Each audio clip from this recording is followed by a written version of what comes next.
ખેડૂતોએ વીજ પોલ સામે ઉગ્ર આંદોલનનું બ્યુગલ ફૂંક્યું। 7 ખેડૂતોએ અન્નનો કર્યો ત્યાગ, એકની લથડી તબિયત। મોરબી બાદ જામનગર જિલ્લાના જોડિયા તાલુકાના વાવડી ગામે વીજ કંપનીઓ દ્વારા ખેતરોમાં બળજબરીપૂર્વક વીજ થાંભલા ઊભા કરવાના નિર્ણય સામે સ્થાનિક ખેડૂતોએ પોતાના હક અને અધિકાર માટે ઉગ્ર આંદોલનનું બ્યુગલ ફૂંક્યું છે। આ વિરોધના ભાગરૂપે ગામમાં આવેલા શ્રી રામદેવપીરજી મહારાજ મંદિર પાસે કિસાન સત્યાગ્રહ છાવણી ઊભી કરવામાં આવી, જ્યાં સ્થાનિક સરપંચ સહિત 7 લોકોએ તંત્ર સામે અન્યાયનો વિરોધ નોંધાવતા અન્નનો ત્યાગ કરીને આમરણાંત ઉપવાસના શ્રી ગણેશ કર્યા હતા। તેવામાં અન્ન ત્યાગ કર્યાના બીજા દિવસે આંદોલનકારી મહિબત ડાંગરની તબિયત લથડી હતી, જે બાદ તેમને હોસ્પિટલ ખસેડાયા છે। એસડીએમ અને મામલતદારે પણ જીજી હોસ્પિટલ જઈ ખેડૂતની મુલાકાત લીધી હતી।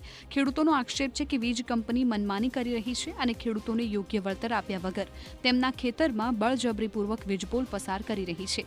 જ્યાં સુધી ખેડૂતોની માંગણી નહીં સંતોષાય ત્યાં સુધી આંદોલન ચાલુ રાખવાની ખેડૂતોએ ચીમકી ઉચ્ચારી છે। પોલીસ દ્વારા મોટી મોટી કંપનીઓ પોલીસ દ્વારા લઈને સાથે આવીને આ થાંભલા ખોડવા હાટું 765 કેવીની લાઈન નાખે, દમનપૂર્વક તાનાશાહી કરે।